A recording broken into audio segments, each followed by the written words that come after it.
Nama saya Muhammad Daniel bin Muhammad Yusof. Saya daripada College Vocational Pasir Gudang. Dan ini ahli kumpulan saya. Saya lah ahli kumpulan dia. Nama saya Ahmad Ishtaki bin Nizir dari College Vocational Pasir Gudang. Saya juga ahli kumpulan dia. Nama saya Muhammad Amsyadi bin Akmal Zukairi dari College Vocational Pasir Gudang. Okey, hari ni kita ada satu masalah. Nampak kan? Dari sini. Keras sangat. Kita rasa kita nak buat satu innovation yang bernama Recycle Marine Filler. Tu dia ni lesson. Betul aku. Dia buat apa kat situ? Tengok main kotak-kotak resin dengan kerasnya. Aduh, jomlah kita pergi tengok dia. Jom lah. Jom. Aduh, apalah boleh buat dengan resin yang keras ni? Nak buang ke apa? Buanglah.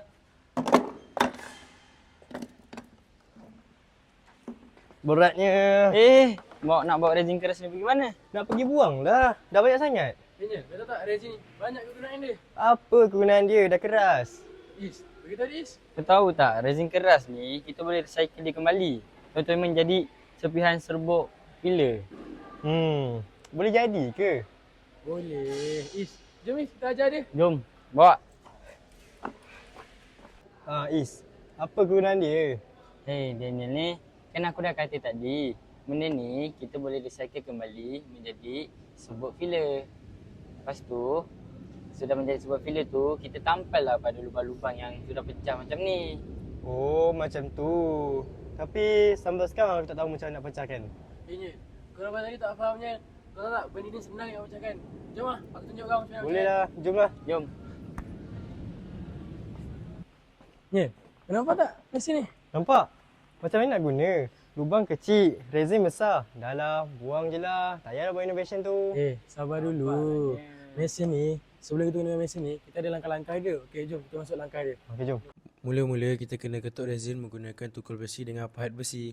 Lepas tu, kita ketuk dia jadi bentuk sederhana Macam ni bentuk sederhana dia.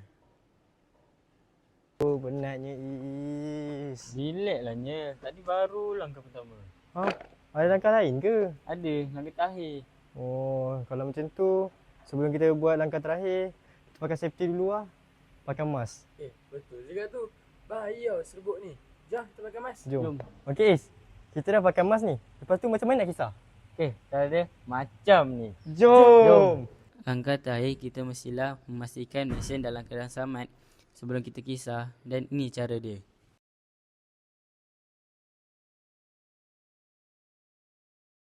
Is, mana hasil yang kita buat tadi? Kau buang Kau ni nak penat aku kisah, kau kata aku buang. Ini hasilnya. Uish, okey juga tu. Tapi Aku rasa kan, diorang pun nak tengok jugalah. ya ke? Ajak diorang. Jom. Sini. Inilah hasil dia. Okey kan? Dah sana. Okey juga kan kita pakai mesin tu. Mestilah okey. Aku yang cari mesin tu. Tapi kan, aku macam pernah tengok serbuk ni. Serbuk apa Iyalah Nya, serbuk ni hampir sama dengan serbuk karbosil. Oh, apa bezanya? Ini beza dia. Oh, apa bezanya Is? Serbuk yang kita kisar ni, dia lebih kasar. Lepas tu, karbosil ni, dia lebih halus. Oh, macam tu. Tapi, macam mana kita nak tutup lubang ni? Okey, jom. Inilah bahan-bahan dia. Okey, langkah pertama, kita taruh serbuk pengisan ni ke dalam resin. Setelah jadi seperti ini, kita taruhlah pula hardener. Okey, inilah hasil dia.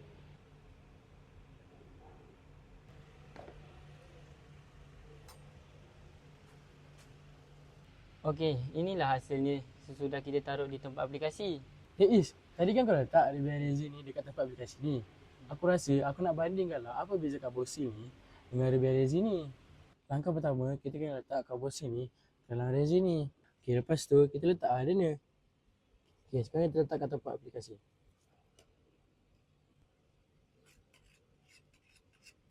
Inilah hasil dia. Is, aku tak sabar betul nak tengok perbandingan hasil tu, Is. Oh, aku pun sama Is. Apa kata kita tengok jom? Jomlah. Jom. Inilah hasil perbandingan dia. Beza dia dari segi warna dan kekuatan. Kekuatan. Aku tengok Sama je. Iya ke sama? Is, bagi Is. Kau tengok ni je. Kau tengok ni je. Dekat resin berlebihan ni, tak ada satu kesan pun. Kau tengok dekat karbosil ni, ada kesan. Kau rasa sama ke? Sebab itulah aku cakap, resin berlebihan ni, kita boleh buat satu inovasi yang bernama Recycle Marine Filler.